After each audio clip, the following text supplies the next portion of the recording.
So do you want to go into the couple of things that you had, or should we start with just a kind of free-flowing warning for those listening about the subject matter this evening? I'd say we start with that warning. So there, a number of things have been, of course, weighing on minds lately with the Delta variant of COVID and some fairly direct personal interactions. We'll get into that as well, but the warning is just that this one's going to be a fairly strong-worded episode, I would say, and if anything, even if you don't listen to the show regularly or care to listen ever again, this would be the one episode that I strongly encourage listening to and sharing with others. I think that's my nice way of wording the warning. It's more than just the E for explicit.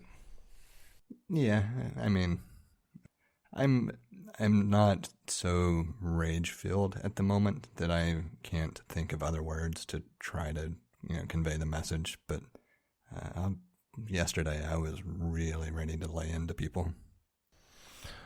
Understandably so. Right now we have leaders everywhere with like ostriches with their head in the sand. And that's an understatement, really. And so we can get into an explainer for those listening, but what yesterday's events did do is make me spend some time looking at or tracing the local policies, plans, etc., back to the guidance that's been presented by the CDC and figuring out what was interpreted, what was direct, just trying to kind of understand the entire flow of information with a bit more clarity. And part of that was driven out of a conversation with the principal. And the way I approached that one was, right now I just need an understanding of what the procedures and policies are. And I left it at that. I didn't push any buttons, didn't get aggressive or anything else. Just help me understand what the approach is at the school level. And so I guess as backstory, I mentioned that my son started kindergarten last week, so this would be the first full week that he would have been in class. And Monday morning, the staff were notified of 2 positive COVID infections in the same classroom, and I never got notification from the school. So how did you find out? I got word from someone who knew about it. I'm hesitant to say exactly how, just in case there are any ramifications. Or No, that's fair. Yeah. Word of mouth will suffice. So that's bad. Found out, and that's what prompted me to call the school and talk to the principal and say, explain to me what the guidance is so that I understand. And we can go into that in more detail as well, but I want to just pause there first, because regardless of your view on anything related to the science behind any of what's going on, I don't even care about your views at this point, honestly. That is unacceptable. If the child is in the same classroom as a confirmed positive case, that entire group of people that are potentially impacted should be notified as soon as possible. The lack of doing so is completely irresponsible. And that's as nicely worded as I can say it. Now, I have gotten an explainer for why the entire classroom was not notified. The explainer is honestly bullshit. And we can get into the details of that as well. But in this case, it is a failure at a higher level of the guidance not being more strongly worded and forcefully recommended, going all the way back to the CDC's guidelines. And so every point along the way, from the CDC to the state public health department to the county superintendent's office to the individual schools, there are people that I hold very strongly accountable for not doing more, not being better. Just because the guidelines say something that sounds plausible on paper and makes sense to an extent on paper, the reality of the situation itself does not match the perfect environment described on paper. And so there are points for interpretation along the way. There are plenty of places where someone could step up and say, I get that these are the guidelines. Let's make it crystal clear. This is what we're going to do. And that extends even beyond those offices that I already mentioned. That extends to any person in a position of authority at any level, local municipality, county, state, federal. And I've gotten to the point where I'm fed up with the whining and just completely bastardized rationalizations and the way that Americans in general, the majority of Americans in general, are handling things currently. It's time to wake up. It's past time to wake up. It's time to actually be a decent human being and quit pulling out bullshit excuses and rationalizations. And if you can't be a decent human being, do what you're told regardless.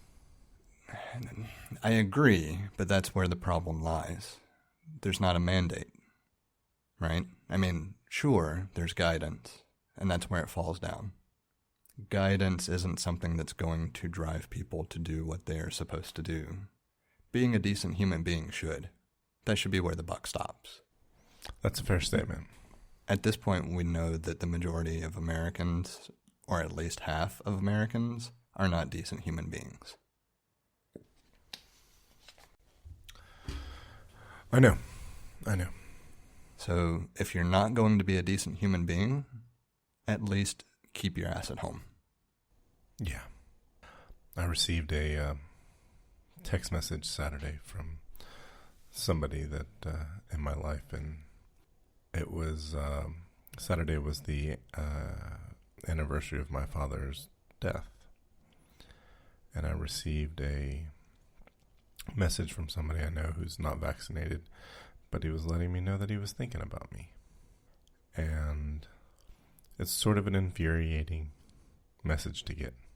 I can understand that. Like, I was on his heart, is what he said, but it's all garbage.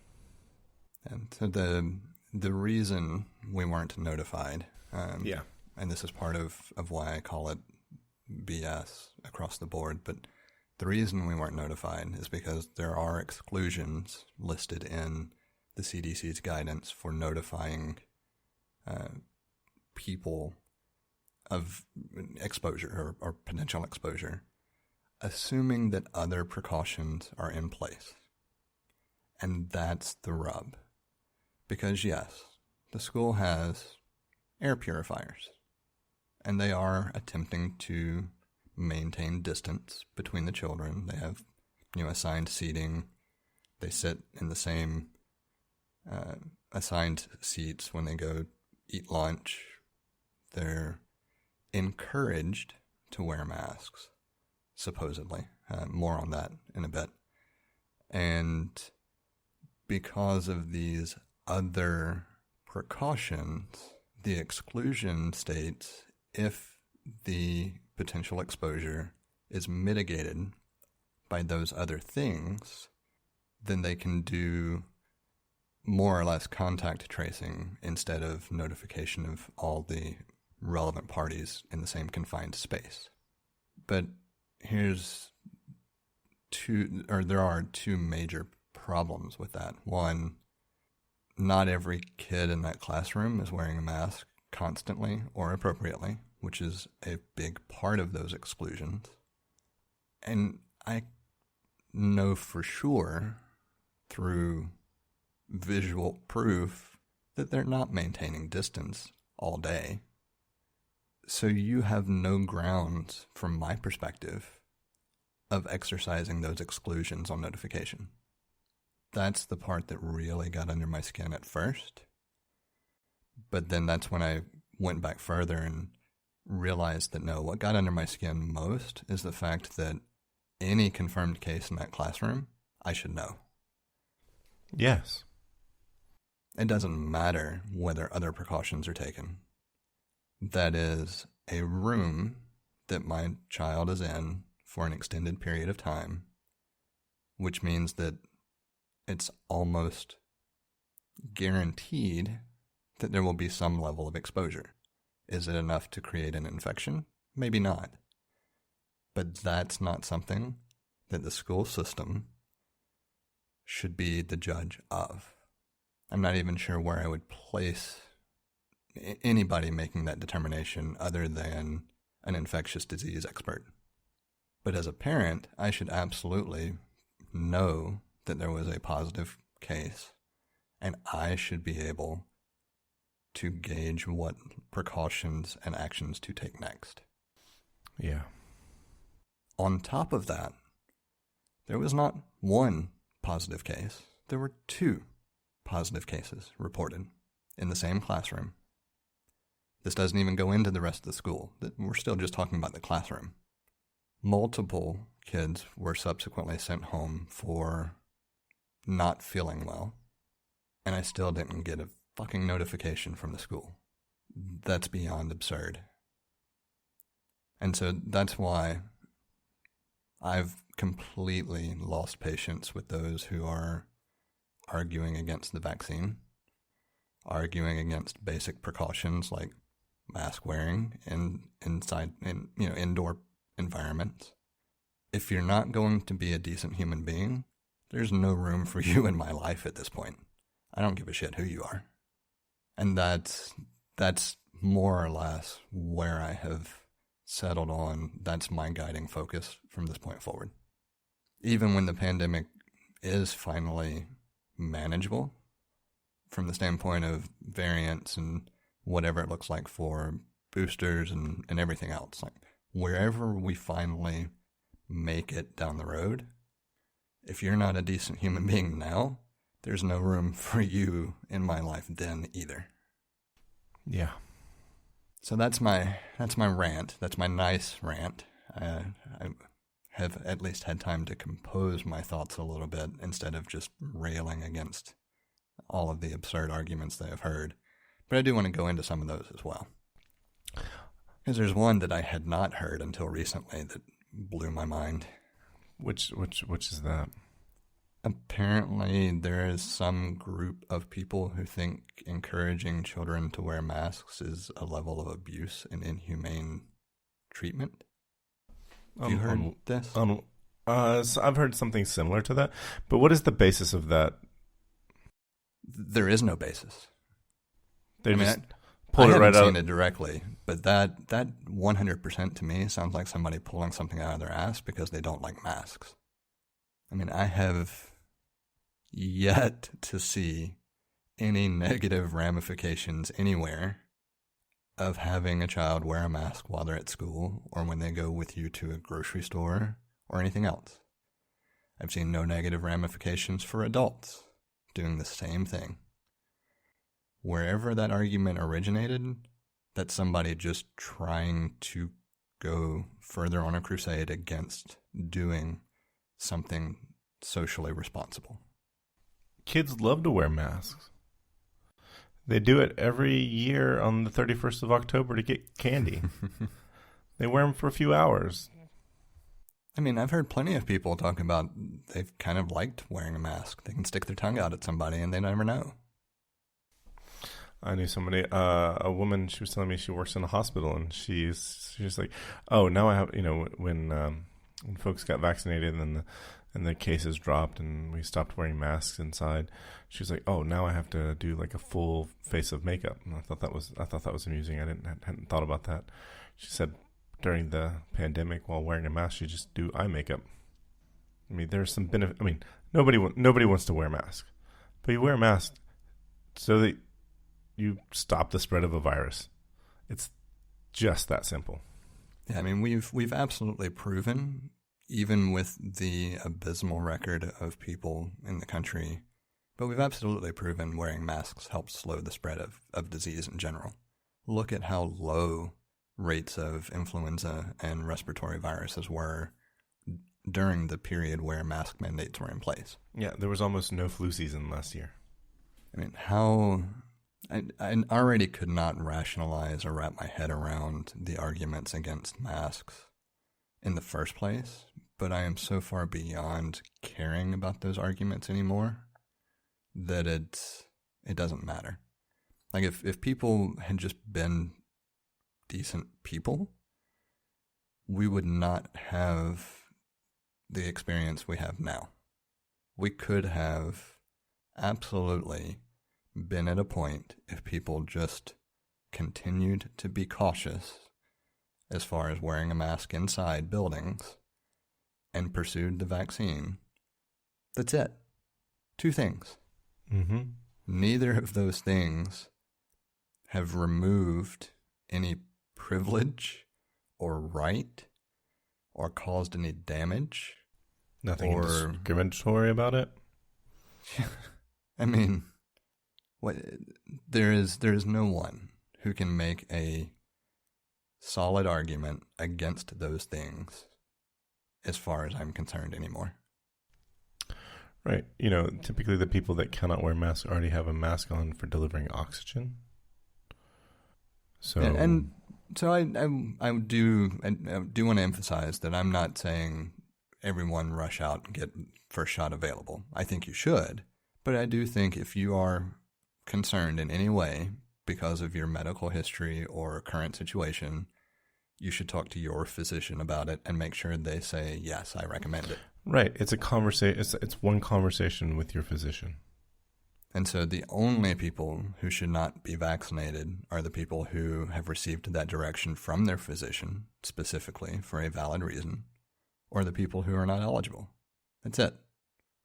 Right. And if there's no medical exemption, you should absolutely be vaccinated. There's no reason not to be vaccinated. Not a single one. And if you have concerns because of other exposures to something else in the past, that's again why you talk to your doctor. They will be the ones to be able to inform you, yes, we have a concern because of this, or nope, no concerns. It's that simple. It's not a political game at this point. It's potentially damaging the welfare of future generations. It's absolutely damaging to some. There have been increased cases among young people. The ramifications of that we're not going to know yet. But we're now at a point where you're using political stunts and baseless accusations. It's sheer stupidity. For no good reason at all. It's for what? A vote? To say that you're not going to listen to the man? I mean, what is it that you think you get out of it by not being a decent person? That's the fundamental question that I just cannot answer. Like, choosing to be a danger to those around you in any way is already reckless. Choosing to proliferate material that is antagonistic or inflammatory in order to try to not have to follow some basic guidelines to help protect those around you, that's beyond reckless. I wonder what the mask, how many people you'd see wearing masks if mask protected you. Like if it protected the wearer. Probably more. I would say a significant amount more. I would say you probably would not have as much backlash. You would still have some who, just for for no good reason whatsoever, are obstinate. But if the messaging was around self-protection, I think it would be a lot less inflammatory.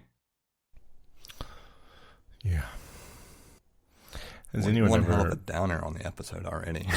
I know. I was going to ask you if you'd had anyone comment to you about wearing a mask, like any negative comments about you personally wearing a mask.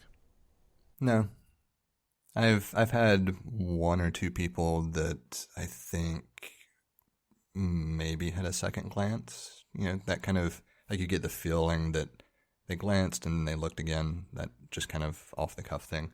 But it could have been for any number of reasons. Like, I'm not going to count that as anything with the mask, because I will say I've been more encouraged by the number of masks that I've seen out and about when I run errands. Even though it's still not ubiquitous, I am seeing more masks than those not wearing masks. Like when I go into a place like Publix or some establishment where all the employees are wearing masks, I was like, I remember the first time I did that and I didn't have my mask, I felt like such an asshole. Yeah, I know the feeling. I've seen a little bit of a mix from employees, like at the Target out near us, but most of them have been wearing masks now for 2 or 3 weeks again, pretty consistently.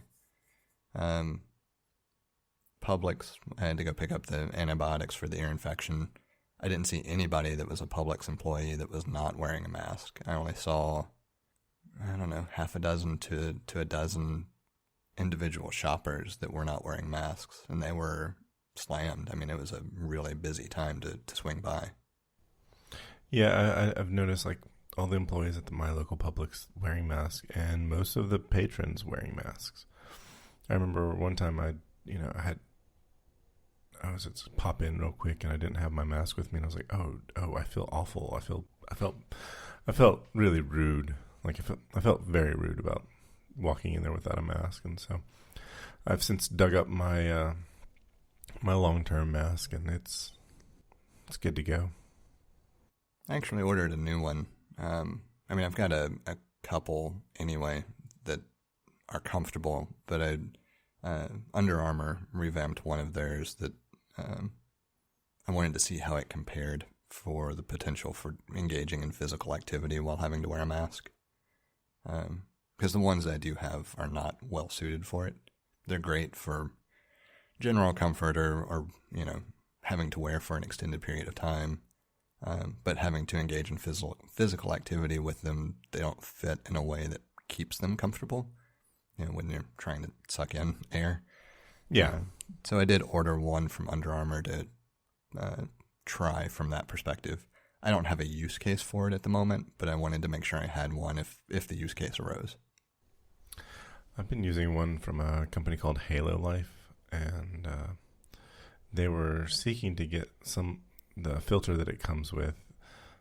They were seeking to get it certified for basically the same level as an N95 mask. I have not. I ordered it probably in August of last year, so I haven't looked to see if that certification actually came through. But it's a I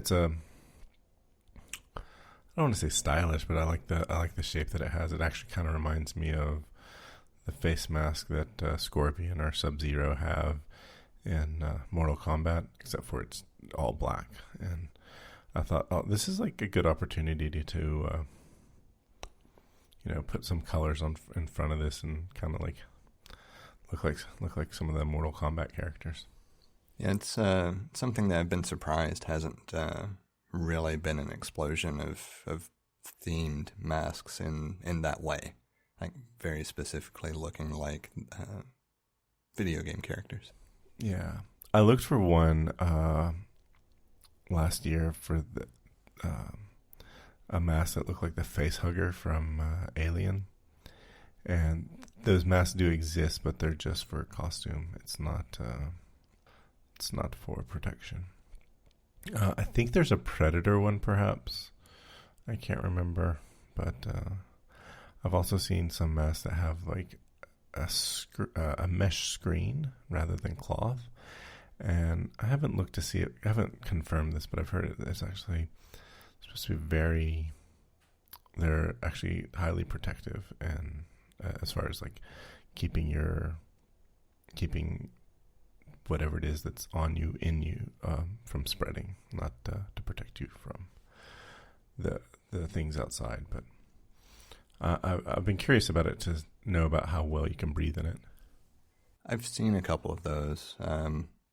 So prior to starting within the school system, Jacob was in a pre-K / daycare environment, and the director at the time had one of those. Seemed to, I don't know if I would say enjoy it, but he didn't seem bothered by it at all. So it seemed like it was comfortable to wear.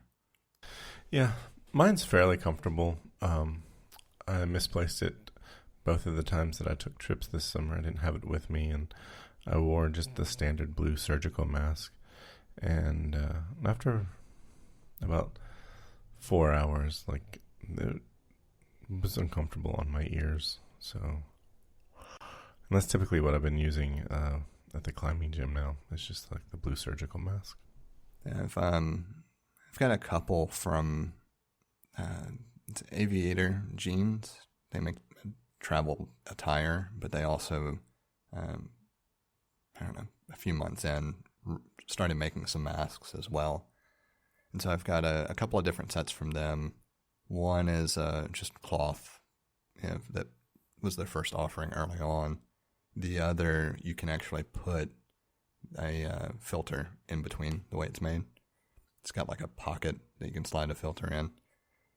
I've never bothered with the filters, but I do have that option available. But both of those are pretty comfortable. They use semi-stretchy fabric for the straps. And so it sits fairly comfortably on the face. It just doesn't have anything to keep the like nose and everything bulged out at all. So it just sits flat up against. And that's the only reason it gets potentially uncomfortable to wear, like doing physical activity. That's what I like about my mask, is it's got a pretty light piece of flexible plastic in the front to keep the mask off the face. There's also a piece of metal that adjust over the nose bridge, and before the metal broke on mine, it failed from metal fatigue.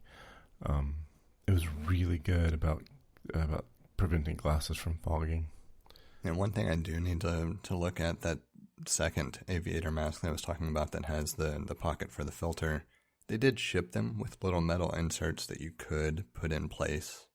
I never bothered with it because I wasn't wearing a mask for a prolonged period of time at the time, but I need to dig those out and try it on one of them and see how it does. Just wear your mask if you're going to go inside somewhere where there are other people. I don't know why all schools aren't requiring masks. Well, it's because the CDC back to school packet encouraged it, but it didn't say that it should happen because of the potential for exclusions based on other practices. Define exclusions for other That goes back to the over the fogging the rooms and the air purifiers and maintaining distance.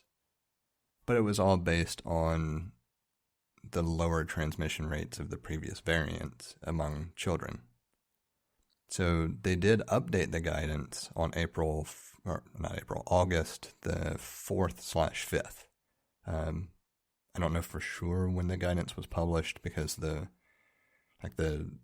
paragraph says it was updated August 4th, but the page says it was updated August 5th. So either way, right around there, it was updated to say that the guidelines now encourage mask wearing, whether vaccinated or unvaccinated, in any interior setting like that.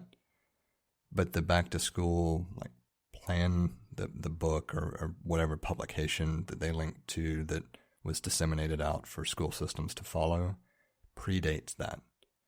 So the school systems are following what was provided to them, but no updated changes since what was provided to them. That sounds too convenient for not doing the right thing. Oh, I absolutely agree. Like, as soon as the updated guidance was published, the health departments should have immediately updated their guidance and pushed it out. And so this is where I mentioned the chain of, points along the way. So the schools are required to follow the guidance and rules that the superintendent has passed along for that school system. The superintendent follows the guidance from the State Department of Public Health.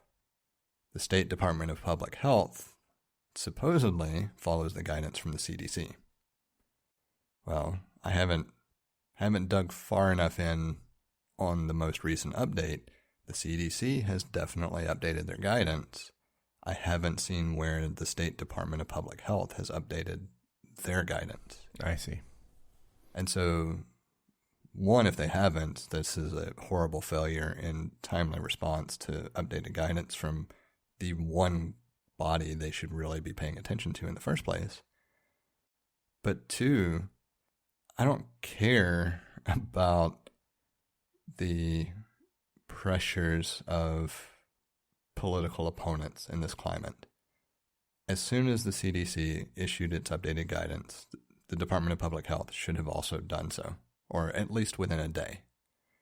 Failing to do so should have prompted pressure from the governor or the superintendent to say, hey, this has been noticed.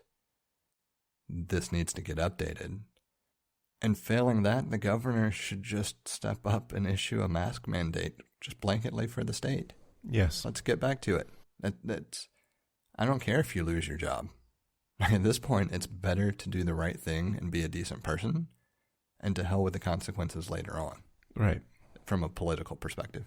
From a political perspective, this is you don't get to choose what happens in your term, and if you're not going to do the right thing, you're horrible. You're not a decent person. You're not doing a good job. And if you don't get reelected because you did the right thing, well, we have a problem with the people in this state. Yeah. And we already know we have a problem with the people in this state for many reasons. And this is just another one of them. And it's a serious reason that affects the rest of us. And of course, on top of that, if it's not going to be done at the state level, it should be done at the federal level. I could see that being challenged through a long, drawn-out process in the justice system, so I think it would be better to come from the state level. But the states have already shown us they're pretty fucked up in decision-making. I mean, just look at Texas and Florida. Yeah. Oh, my gosh. Yeah. But Florida. It has to start somewhere, and it has to be something that people are willing to be accountable for. So, like, I even looked at it from the reverse side. The teacher in the classroom, I hold accountable for not encouraging and setting the example with mask wearing. The principal of the school, absolutely accountable for not encouraging and setting the example with mask wearing. Superintendent, same thing. Now, he may not be able to set the example for mask wearing just based on, distance from the day-to-day operations of the school, but he damn well can make a decision that within this school district they're going to require masks. And if he can't, that's a problem with the ability for him to exercise powers over the operations of the school system within that district. And so if he can't mandate it, who can? Can the Department of Public Health mandate it? Then it should have already been done. As soon as the CDC guidance was up, within a day, it should have been mandated. So my current plan is to figure out those decision-making steps. Like, what are the constraints on each of those levels? Because the teacher, I can understand potentially having to walk a line between what parents are asking for or suggesting versus what the administration is saying these are the things you can or cannot do. That's fine. They're the low person on that chain. I understand a certain level of trepidation on making statements at that level. Doesn't excuse it, but I can at least understand that there's a conflict there or perhaps there's a conflict there that influences the willingness of a teacher to go above and beyond. And I'm going to reiterate very strongly, it doesn't excuse it. At this point, I don't care about the pressures on you for your job or from the people that are around you or from other parents or anybody else. It's on you to be a decent human being and set the example and do the right thing, regardless of those other pressures. So that's one. The principal, if they can't require masks in their school, that's a problem. There may be some legal reason that they can't. It still doesn't excuse it, because I still think that they should be willing to do the right thing for those people who they are charged with caring for over the course of a day.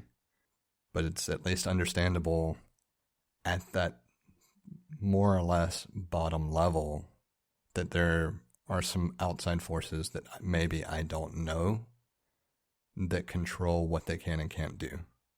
So the first level that I think should absolutely have the authority to do so would be the superintendent for the county. If not, I'd like to know why. But even beyond that, if everything that I have heard makes me think that the answer, the talking point, the line that they feed is we're following the guidance of the Department of Public Health. That's what's been recommended by the experts to us. That's what we are going to follow. And when they've changed their recommendations, we will change what we're doing. I can understand the answer from a legal perspective. Doesn't excuse it, and I think it's horseshit across the board, but it's fine. You can make that argument as a way of basically just covering your ass. So why hasn't the State Department of Public Health done more? At a minimum, why haven't they taken charge and said, you know what, this is the guidance, this is how we're going to apply that within our state? And if they're not going to do it, the governor should absolutely stand up and say, you're not doing your job. This is what we're going to do. And that doesn't even get outside the state level yet. I feel like I'm just going to start repeating the same things I've said, so I paused. Yeah, I understand. It's just like how many times can you reiterate, be a decent human being? That's what this comes down to. I don't give a shit about your political ideology, your religious beliefs, your interpretation of privileges and liberties and freedoms and everything else. All of that is nonsense. We're talking about looking out for those people around you. And I emphasize every religious structure and belief system emphasizes to love your neighbor. Everything about our involvement in society from a just general perspective of understanding what it means to be a functioning member of society revolves around looking out for your neighbor, doing the right thing for those around you. There is no argument to be made against being a decent human being in any way, shape, fashion, or form, except when you bring political ideology into it. The reasoning is horrible. There's nothing political about this, though. Right. That's the whole point. I don't care if you consider yourself left, right, somewhere in the middle, Republican, Democrat, Independent, Conservative, Liberal, pick whatever label you want. None of those things should be influencing or dictating what it means to you to be a decent human being, a good person. There is nothing with any label that you can pull from that sphere that should describe your character, your values or the way you conduct yourself day to day in life. So then you take it to the next sphere of people who are arguing against things. There is nothing in any major religion that would argue against being a decent human being and caring for those around you. Nothing. None. All of them emphasize a variant of treating others the way you want to be treated, loving your neighbor like you love yourself, whatever your religious beliefs, spiritual beliefs, however you want to label it, none of them, and I emphasize it as strongly as I can, none of them promote the self over others. None. Not a single one. So if you're using any religious belief to argue against vaccination or mask wearing in indoor places, you're a fucking hypocrite at best, and at worst, you are not at all a practitioner of the religion that you preach to others. Oh man, I have been thinking about this a lot. It's like, it just drives me crazy, the people who are like, I'm pro-life, I'm pro-life, I'm pro-life. Like they've been single issue voters for the longest time, voting, like basically throwing their vote away, thinking that it makes a difference to, because they can't in good conscience vote for somebody who's pro-choice, and then they don't get the vaccine and they're not wearing masks. Yeah, it's been at the forefront of a lot of my thoughts. Part of it is because of our geographic location being in the Bible Belt. The Southeast has long been a fairly staunchly religious stronghold. And honestly, a lot of the things I've heard being taught out of religious institutions is just flat out wrong. Right, they don't even understand it. And they're talking about things that are not within the sphere of their knowledge base anyway. Like I don't want to turn it into that episode because I think we have a long way we could talk about it. So what I will mention is that there is a strong belief that maybe I won't say that either.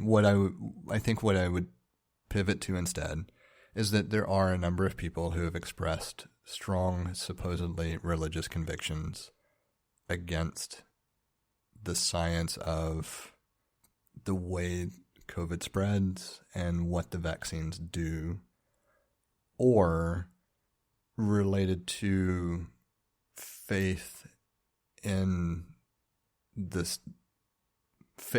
chosen deity to protect them and their family.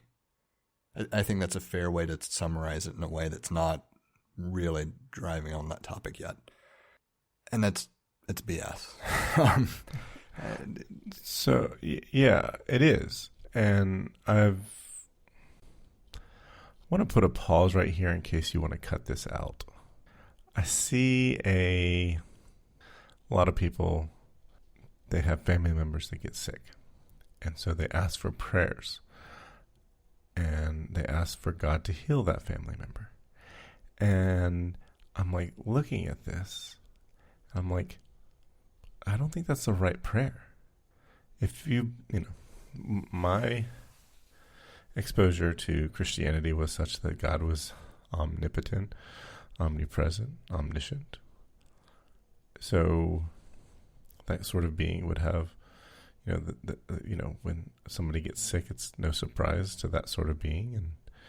And really, what are your prayers going to do anyway if there's already a plan that's in place and everything has been sorted out by somebody who already knows what everything's going to happen? And it's just like, maybe your prayer should be like, stop the suffering, but maybe that deity wants the suffering to exist. And this is like, just so much breaks down with this for me. And I'm just like, when I see people praying for the healing of someone, I'm just like, that's not the right prayer. Like, the right prayer should be, do whatever it is that you're going to do, God. Kill them if you're going to. or help guide through this, or help me to understand why you're going to, allow this loved one of mine to be afflicted by this disease, and I have to watch him. I mean, it goes down to the why do good things happen to bad, or why do bad things happen to good people, that kind of thing. How does God allow for suffering? And nobody has an answer for that. So something I was going to mention anyway, and it ties in well to it. There is a way of teaching kind of the inclusion of the world in plans, depending on your level of what you believe in. So taking Christianity as the example, story goes along the lines of there's a guy that's standing on the roof of his house, floodwaters are rising. He's obviously going to die if he stays. Guy comes by in like a canoe or something like that, offers a ride. Guy says, no, I'm putting it in God's hands and praying, etc. And the guy says, all right, and goes on his way. And another guy comes up in some other type of boat, and this happens 3 or 4 times. And a guy eventually drowns. And conversation with God goes along the lines of, well, I prayed for protection and to be saved from this flood. And the response is, well, I sent multiple people by with boats. Why didn't you get in the boat? And the idea behind the story is that what we're taught about God is, yes, omnipotent, omnipresent, omniscient. But we're also taught that there's a level of free will exercised over points in life that can shape what path we take, right? And so it's not predefined fate from point A to point B, from birth to death. There are points along the way that can change the trajectory of where you end up. And those decision points are the things that are hopefully you are equipped with to guide through those decision points based on religious teachings and beliefs. And so another example is, if you're a skydiver, you're not going to jump out of a plane and just pray that God keeps you from falling, right? Flattening to the earth. You're going to have a parachute. There are hopefully it wasn't your knapsack. Things. What's that? I said, hopefully it wasn't your knapsack. Yeah. So there are ways to interpret teachings that are more about helping guide what is the right choice, what is the morally right path, but it doesn't necessarily mean nothing is ever just don't react to things and just pray for savior from whatever it is, even though unfortunately that translation is out there a lot of times as well. The people like to point to ask and you shall receive. Yeah, that's not the full thing. You have to, you can't pick a phrase out of a book and expect it to be like exactly as that phrase says, because you haven't taken into account the rest of the context of the book. There's a reason it's not a pamphlet with a phrase on it, and that's everything. It's a book. There are multiple stories, multiple teachings, multiple ways to understand how to navigate that belief structure. It's not a phrase. It cannot be boiled down into a sentence. And this is, of course, true of all religious teachings. It can be boiled down to a principle of doing what is right for those around you, subservience to those around you. Subservience, is that the right word? A servant's heart, subservience. It's a derivative of that, correct? I don't know. Yeah, it's subservience. It's what I was getting was thinking about submission, but that's not right. So it is subservience. I think that's the correct word. Either way, the idea is the same thing that you see crop up in business teachings about being a servant leader, or personal growth teachings about having a servant's heart. Like, these things are influenced from philosophy and religion and guide us along the way of how to navigate decisions in life. So if you think about what it means to serve others, that's the general principle that you can boil most of these things down to. But that doesn't say, in everything I do, I'm going to serve your whims. That's wrong. That's an extortion of the idea of what it means to be a servant to others. So there's an easy way to bastardize that idea by those who would seek to manipulate it. That's easy to understand. That's why all of these texts cannot be boiled down into a single principle, and instead provide teachings about, in this kind of situation, this is how you navigate making a decision. In this kind of situation, this is how you navigate making a decision. All of them are guided by an element of subservience to others and love for others.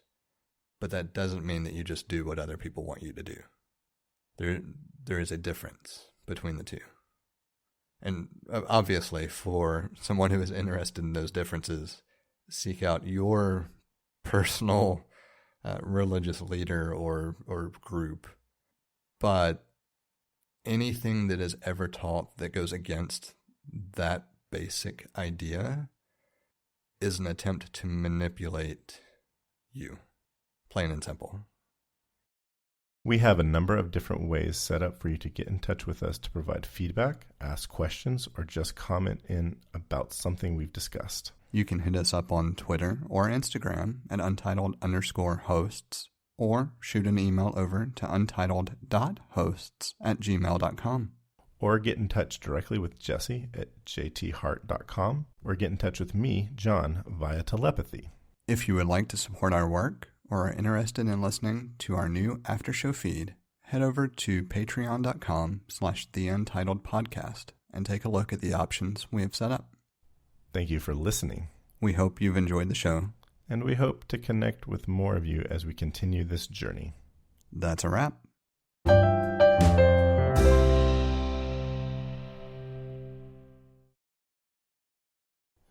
I think that's our ending right there.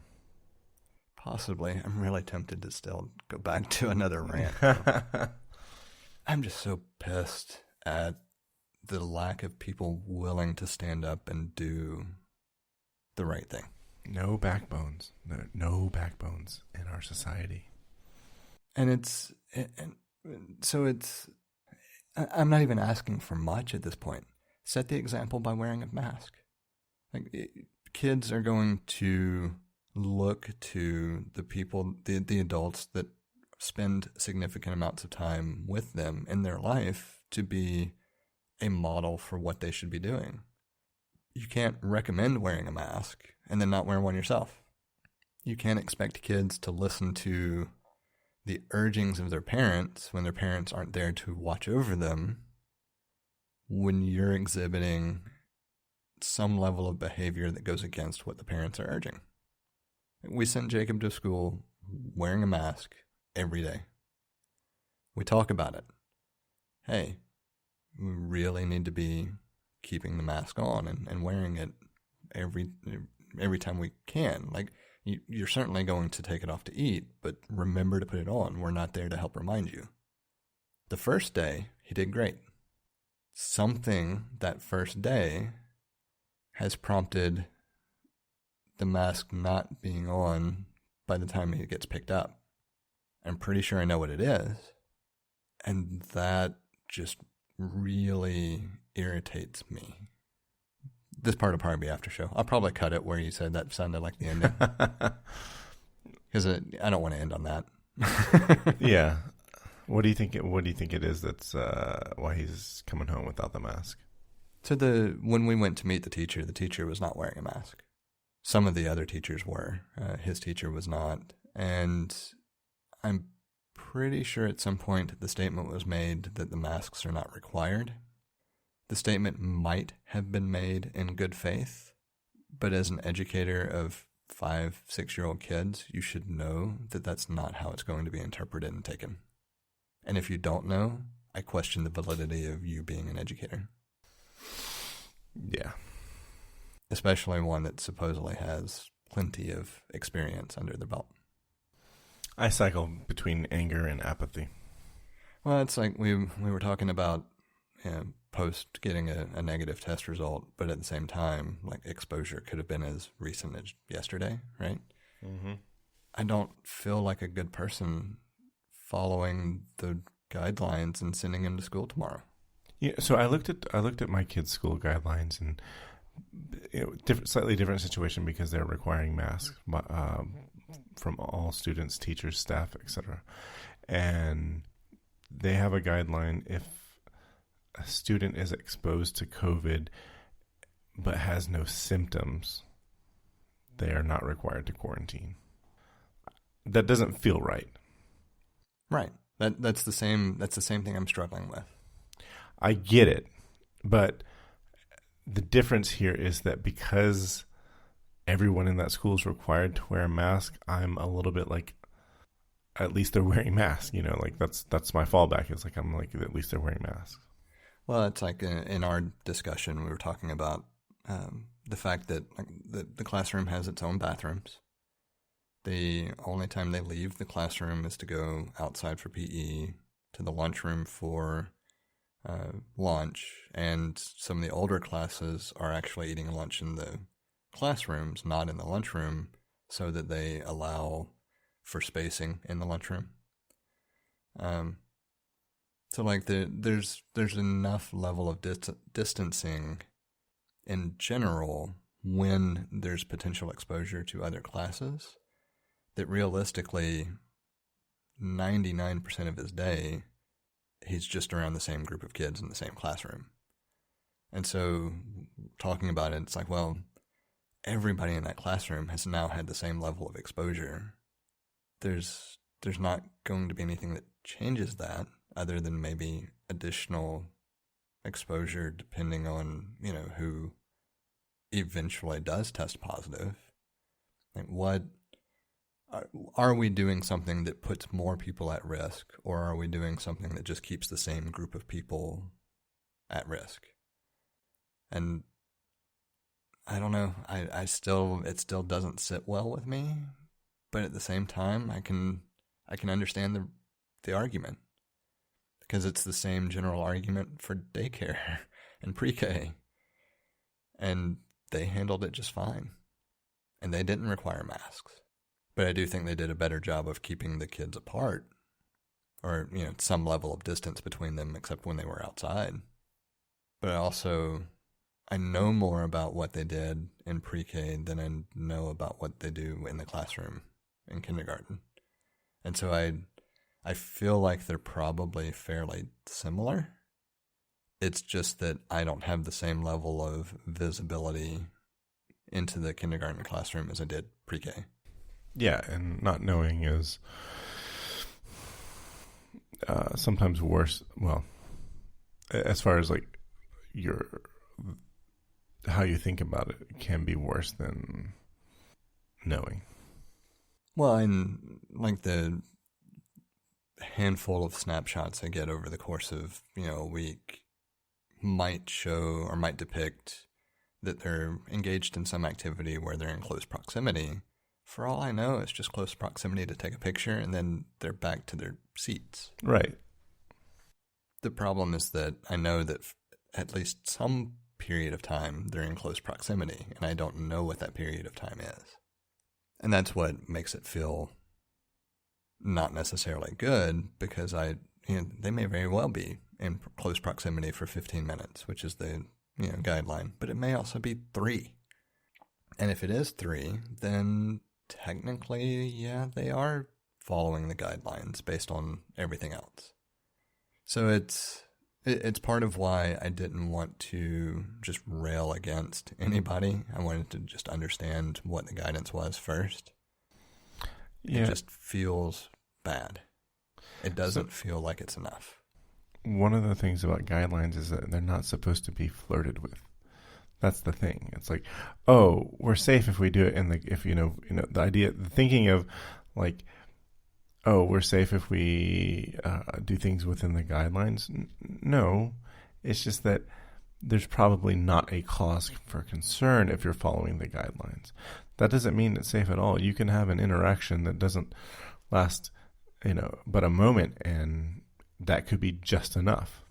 It's unlikely, but it could be. So that's how guidelines are viewed, like how guidelines are being viewed in this regard. That's problematic. Yeah, and I think that's why it still feels That's why bad. It feels bad. Yeah. Yeah. But we'll see. I fully expect there to be an explosion of positive cases no later than the end of the month. I mean, so many schools in Florida have shut down. I know that South Georgia as well. I know in Muskogee County in Georgia, the first day was delayed at a minimum because of infection. I believe it was Ware County, Georgia. I think they're close to the Florida line, and they have the fourth largest school district in the nation, and they shut down. Like, they're not coming back until the end of September. They had something like almost 600 students that needed to be quarantined. And I also saw, I know for sure in Florida, I think it was also in Texas, that there were a number of areas that ICU beds were at capacity. Like they could not actually accept anybody else. That includes pediatrics. Yeah, they're putting beds in. I believe this was Texas. They're putting beds in hallways, waiting rooms, because they've run out. There's this whole thing where it's just like, there's a whole bunch of, I meant to say this with the argument regarding, it's harmful to my children. It's like, there's a whole bunch of people arguing about the deck chairs on the top of a sinking ship. That's what's going on. Yeah, and I know you don't get on Twitter, but I do follow Dan Rather there. I like Dan Rather. It wasn't too long ago that he even made the comment, just shut up and think about the kids. Like, if nothing else, let's focus there. Yes, I know. They are. It's like, we need to think about the elderly and the kids. Well, the elderly have the vaccine, and that's great. I'm so glad. But the last I saw, the vaccine for kids is probably not going to roll around until November. Yeah, and I haven't paid attention to estimated timelines. I'm just hoping by the end of the year.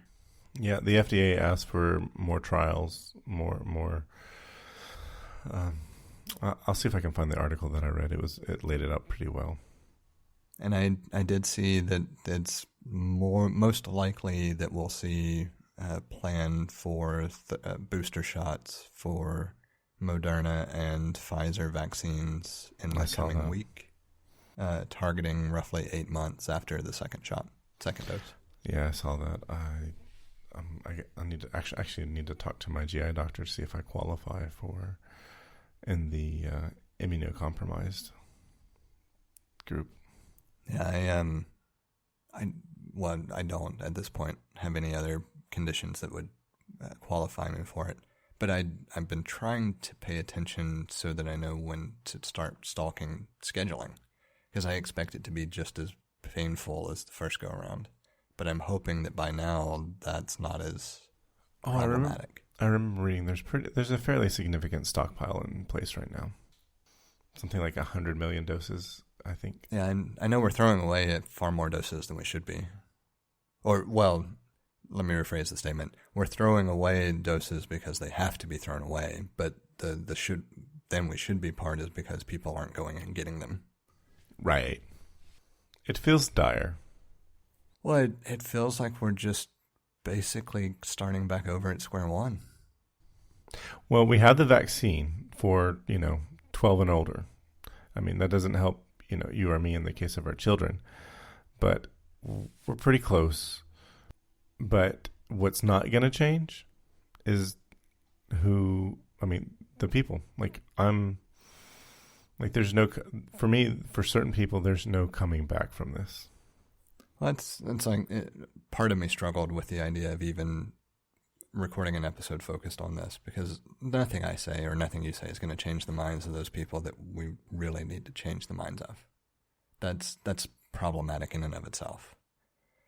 But what it came back to is that I'm at a point where I'm frustrated and angry enough. I have a platform where I can at least speak my mind. I'm going to leverage it. It may not have it may be that nobody listens, and that's fine. But this particular episode, I'm going to plaster the hell out of across social media because I'm tired of it. I'm done. If nothing else, this is the one episode I want people to listen to, and to at least take a good, long, hard look in the mirror and ask, am I doing this because I'm trying to make a statement? Or am I doing this because I'm just not willing to be a decent human being? All right. Both of those answers are bad. But seriously, look at yourself. Why the hell are you choosing not to get a vaccine or not to wear a mask indoors in public spaces? Why? They have some bullshit reasons, but none of them are acceptable. I mean, the ship is sinking, and all these fuckers are fucking around with deck chairs. That's the title of the episode. No, they're playing shuffleboard. Oh, fuck. Yeah. I don't think I'm going to have an after show. I think I'm going to just leave all of that in the article. Because, realistically, at this point, I want you to hear how much I struggle with how fucked up you are as a human being if you're not trying to do the right thing.